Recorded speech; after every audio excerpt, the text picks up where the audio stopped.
So, good morning, students of class 12. Today, we are going to take up our next short story written by Roald Dahl, The Sound Machine. The Sound Machine is a kind of science fiction story, but it's based on something very realistic, and we are going to see how exactly the plot runs in this story. So, first, as you can see on your screen, we have a short plot description. Let's try to get introduced to the chief protagonist of the story, that is Klausner. Klausner is a man obsessed with sound. He has a theory that there are many sounds in the world that humans are just unable to hear due to their high frequencies. He explains to his doctor that he has invented a machine that will allow him to tune in to those frequencies and convert those pitches into audible sound. So, what has he decided to do? He has decided to build a machine. He is an inventor, but people consider that he is a bit eccentric.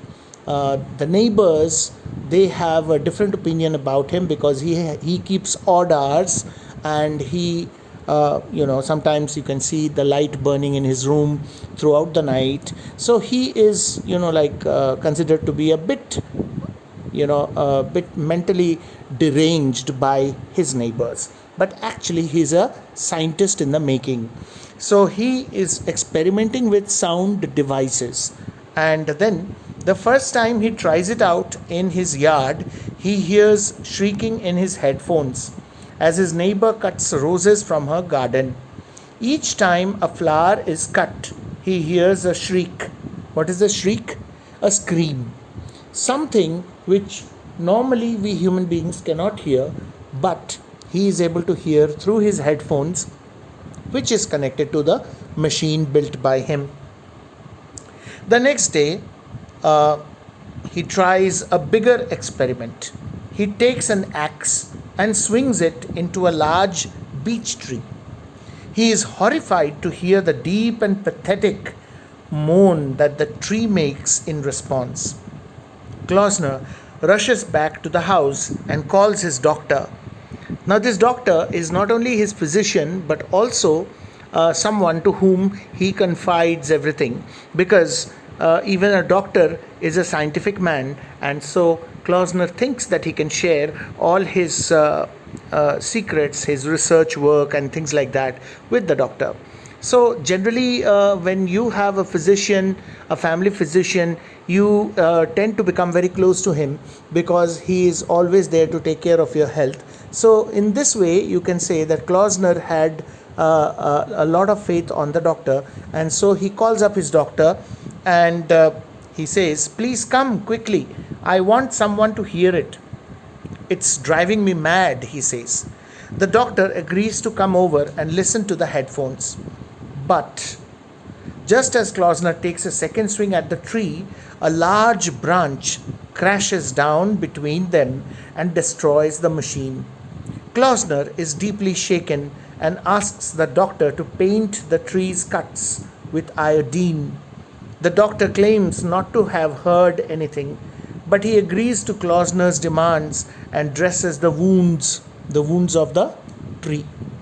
So this is the basic plot of the story, or the story in a nutshell.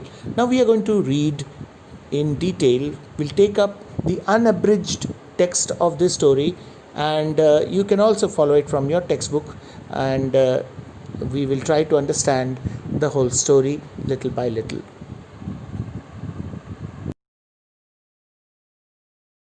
So now, students, let's begin with the main text of the story. This is the unabridged text. You have to follow whatever text you have in your textbook according to or as prescribed by the council for your board exams. Now, it was a warm summer evening, and Klausner walked quickly through the front gate and around the side of the house and into the garden at the back. He went on down the garden until he came to a wooden shed. What is a shed? It's a small hut-like, made out of wood, hut-like enclosure in the garden, generally where all the gardening tools are kept. the gardener keeps his things in the garden shed. So he goes into the shed. Actually, this shed in Klausner's house is his laboratory, where he is busy experimenting with the sound device or the machine which he has made. So he goes there into that shed, and he closes the door behind him. The interior of the shed was an unpainted room. Against one wall on the left, there was a long wooden workbench. What is a workbench?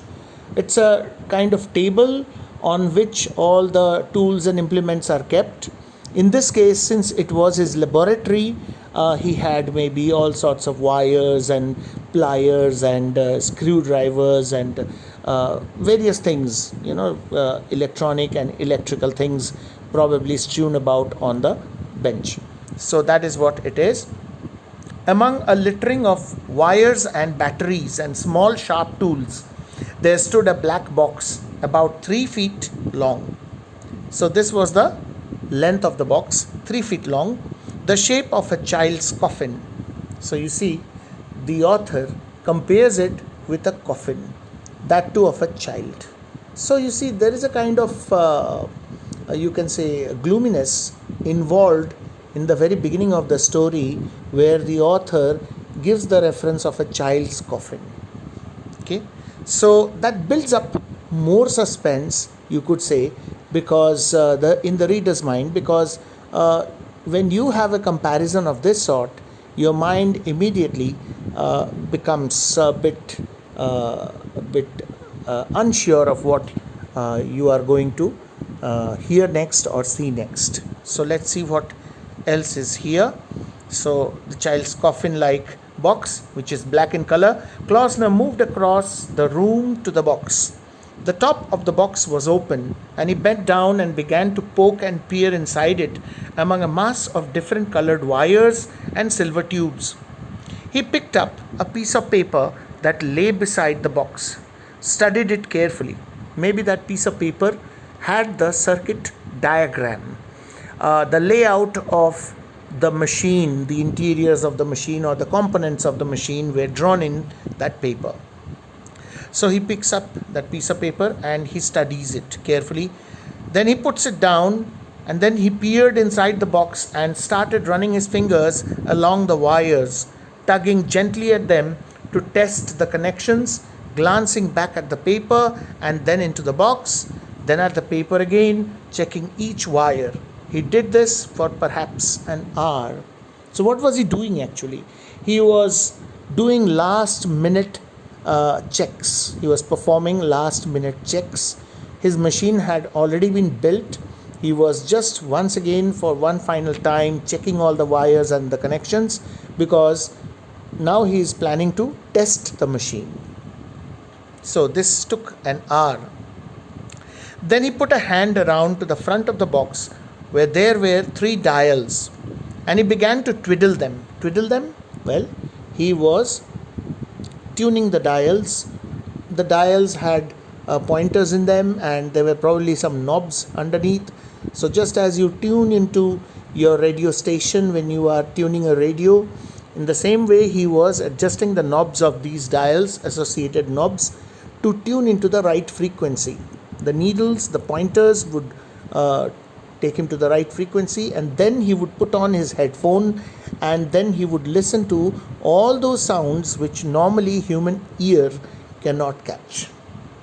So he began to twiddle them, watching at the same time the movement of the mechanism inside the box. All the while he kept speaking softly to himself. He was talking to himself, just like one does when one is checking things, and you are just trying to confirm it to yourself by speaking to yourself. So if a third person were to be around, he would be considered to be a kind of a lunatic or somebody who's mad, because he's talking to himself. Nodding his head, smiling sometimes, his hands always moving, the fingers moving swiftly, deftly. Deftly means like an expert, okay, deftly inside the box, his mouth twisting into curious shapes. When a thing was delicate or difficult to do, So there are some very fine wires connected inside the box, and he has to check them all. So he is taking his time in checking them, and with a lot of patience he's trying to adjust them. And then his mouth is taking a curious shape, especially when he was dealing with something delicate or difficult. And this is what he was saying: yes, yes. And now this one: yes, yes. But is this right? Is it? Is it where? Where's my diagram? Ah, yes, of course. Yes, yes, that's right. And now, good, good. Yes, yes, yes, yes. His concentration was intense. His movements were quick. So then suddenly he heard footsteps on the gravel path. So he was working. He was working with his machine. Here there is some confusion with the text. Few lines are mixed up, jumbled up. So don't worry. You can just refer to your textbook. Suddenly he heard footsteps on the gravel path outside, and he straightened and turned swiftly as the door opened, and a tall man came in. It was Scott. It was only Scott, the doctor. So it was Dr. Scott. So this is the second character we are introduced to in the story. The first being the protagonist, Klausner. Now the second character, Dr. Scott. Well, well, well, the doctor said. So this is where you hide yourself in the evenings. Hello, Scott. Klausner. Hello, Scott. Now, the lines have gone up actually, so I'll just read from there. I happened to be passing, the doctor told him. I saw that, he says that I was passing by, and so then I thought I should drop in and see how you are. There was urgency about the way he worked, of breathlessness, of strong suppressed excitement. So this man was working like this before, and then the doctor is saying all this. So there was no one in the house, so I came on down here. How's that throat of yours been behaving? It's all right, it's fine, says Klausner. Now I am here, I might as well have a look at it. The doctor is always concerned about Klausner's health. So he says, now that I have come down here, let me have a look at your throat. Let me see if it's all right. Please don't trouble. I'm quite cured. I'm fine. Who says this? Klausner says this. The doctor began to feel the tension in the room. He looked at the black box on the bench, and then he looked at the man. You've got your hat on, he said. Oh, have I? Klausner reached up, removed the hat, and put it on the bench. Now, normally what happens is, according to British etiquette or English etiquette, when you go out, you put on the hat. But when you reach home, the first thing you do is you remove your hat and hang it up on the hat peg in the hat stand. But Klausner was still wearing the hat while he was working on his machine inside the room. So the doctor points that out, and Klausner realizes it and removes the hat, and he puts it on the bench. The doctor came up closer and bent down to look into the box. What's this? He said. Making a radio? Because it looked like a radio, because there were some dials in front and then some knobs and some wires inside. So naturally the doctor felt or thought maybe he was building a radio. So are you making a radio? Are you building a radio? No, just fooling around, says Klausner. It's got rather complicated looking innards. The doctor comments that it looks very complicated. The insides of this machine looks very complicated. Yes, Klausner seemed tensed and distracted. What is it? The doctor asked. It's rather a frightening looking thing, isn't it? Now Klausner says, it's just an idea. Yes, it has to do with sound, that's all. Good heavens, man, don't you get enough of that sort of thing all day in your work? So the doctor is surprised that he is building a sound device. He says, good heavens, don't you get enough sound to hear all day long when you are working? But Klausner replies, he says, I like sound, so it seems, the doctor says. The doctor went to the door, turned and said, well, I won't disturb you. Glad your throat's not worrying you anymore. But He kept standing there looking at the box, intrigued by the remarkable complexity of its inside, curious to know what this strange patient of his was up to. What's it really for? He asked. You have made me inquisitive. You have made me inquisitive. I am wanting to know now. I just want to know what is it that you are making and what is it for? Klausner looked down at the box, then at the doctor, and he reached up and began gently to scratch the lobe of his right ear. There was a pause. The doctor stood by the door, waiting, smiling. All right, I'll tell you, if you are interested. There was another pause, and the doctor could see that Klausner was having trouble about how to begin. He was shifting from one foot to the other. That is a gesture when a person cannot decide whether he should speak or not. So, tugging at the lobe of his ear, looking at his feet, and then at last, slowly he said, well, it's like this. The theory is very simple, really. The human ear, that it can't hear everything. There are sounds that are so low pitched or so high pitched that it can't hear them. Yes, the doctor said, yes. Well, speaking very roughly, any note so high that it has more than 15,000 vibrations a second, we can't hear it. Dogs have better ears than us. You can buy a whistle whose note is so high pitched that you can't hear it at all. But a dog can hear it. I'm sure all of you have heard about dog whistles which do not make any sound. They do, but we cannot hear those sounds, only the dogs can. Yes, I have seen one, the doctor said. Of course you have. And up the scale, higher than the note of that whistle, there is another note, a vibration if you like. But I prefer to think of it as a note. You can't hear that one either. And above that, there is another and another rising high up the scale forever and ever and ever. An endless succession of notes, an infinity of notes. That means there is no ending of notes. High pitched, and then higher than that, and then higher than that, and then higher than that. And this goes on.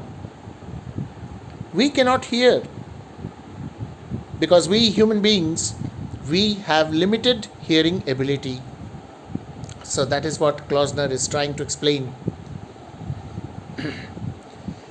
There is a note, if only our ears could hear it, so high that it vibrates 1,000,000 times a second, and another 1,000,000 times as high as that, and on, higher and higher, as far as numbers go, which is infinity, eternity, beyond the stars. Klausner was becoming more animated every moment. He was a frail man. Frail means thin. He was not strong and stout. Frail man, weak and thin, nervous and twitchy, with always moving hands. He couldn't keep his hands perfectly quiet. They always kept on moving. That's because of his nervous nature. His large head inclined towards his left shoulder, as though his neck were not quite strong enough to support it rigidly. His face was smooth and pale. The description of Klausner is very important. If you are asked to sketch the character of Klausner from this story, then you must give his physical description, and that is what we are reading right now. Almost white, and the pale grey eyes that blinked and peered from behind a pair of steel spectacles were bewildered, unfocused, remote. He was a frail, nervous, twitchy little man, a moth of a man, dreamy and distracted, suddenly fluttering and animated.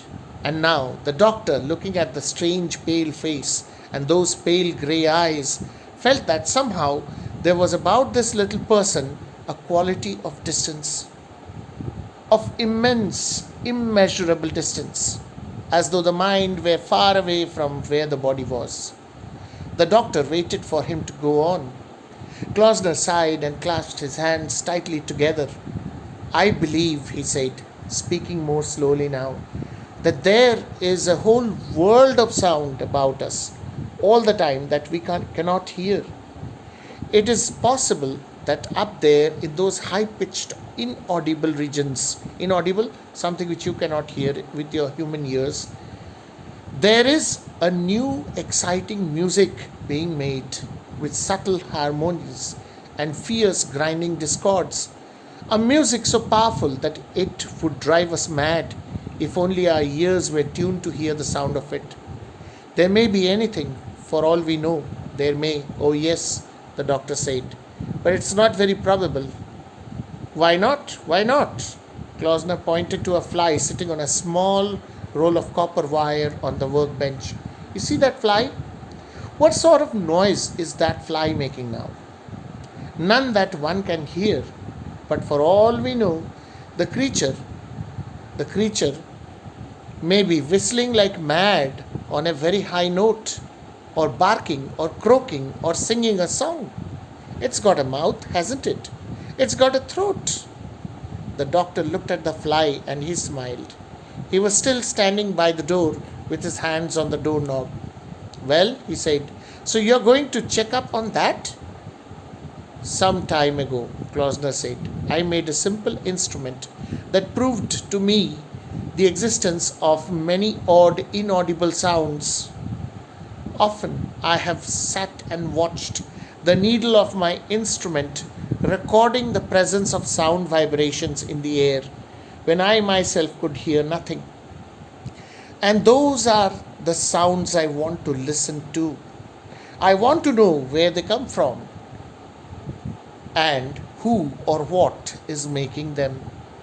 And that machine on the table there, the doctor said, is that going to allow you to hear these noises? It may, who knows? So far I have had no luck, but I have made some changes in it. And tonight I am ready for another trial. This machine, he said, touching it with his hands, is designed to pick up sound vibrations that are too high pitched for reception by the human ear, and to convert them to a scale of audible tones. I tune it in almost like a radio. How do you mean? Isn't it complicated? Say I wish to listen to the squeak of a bat. That's a fairly high-pitched sound, about 30,000 vibrations a second. The average human ear can't quite hear it. Now, if there were a bat flying around this room and I tuned in to 30,000 on my machine, I would hear the squeaking of that bat very clearly. I would even hear the correct note F sharp or B flat or whatever it might be, but merely at a much lower pitch. Don't you understand? The doctor looked at the long black coffin box. Are you going to try it tonight? Yes. Well, I wish you luck. He glanced at his watch. My goodness, he said, I must fly. Goodbye. And thank you for telling me. I must call again sometime. That means I will come some other time, visit you some other time, and find out what happened. The doctor went out and closed the door behind him. So you see, after having read this much, we have roughly got an idea as to what this machine which Klausner has built actually does, especially with that bat example. There are all sorts of sounds, high-pitched sounds, which we human beings cannot hear because they are so high-pitched. But Klausner has devised a machine by means of which he can hear those sounds. All he has to do is adjust the knobs and watch the dial pointers and reach the right frequency or the correct frequency for a particular animal or anything that makes a very high pitched sound, and then by putting on the headphones he can actually hear that sound. So he has explained the whole principle of this machine to the doctor. The doctor leaves making an excuse because the doctor feels that perhaps this man has gone crazy and he has other work. He's a busy man. He's a doctor after all. He must have other patients waiting for him. So he decides to go, leaving Klausner behind. But Klausner is all set to test his machine. So we will stop here for the day. I hope I have been able to explain the portion which we have read just now. In case if you have any problem, you can ask me in the WhatsApp group. We will continue with the next part of this story in our next class and in the next video. Till then, thank you very much.